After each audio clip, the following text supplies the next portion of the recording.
imisozi isize icyatsi kirabagirana, ibiyaga byahawe umugisha n'amasomo, umwuka w'amahoro wuzura mu gihugu cyacu.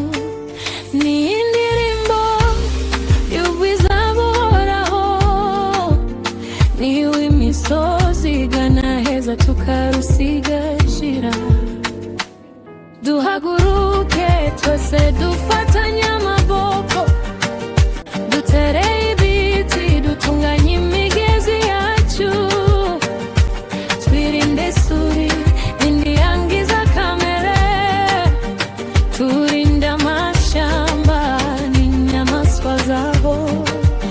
Umurage twahawe tuwusigire abazadukomokaho, duhe Rwanda impano yo kuramba no kumera neza.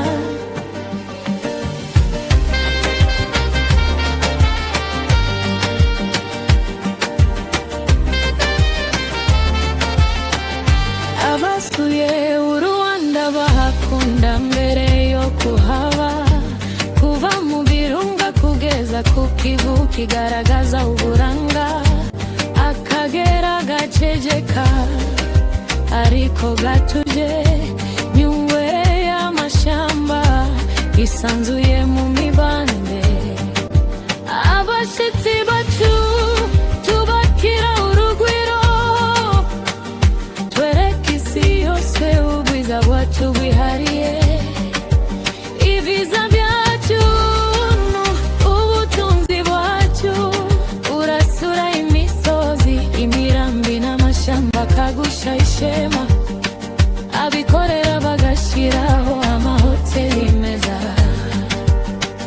abaturage bagacuruza ibikorerwa iwacu.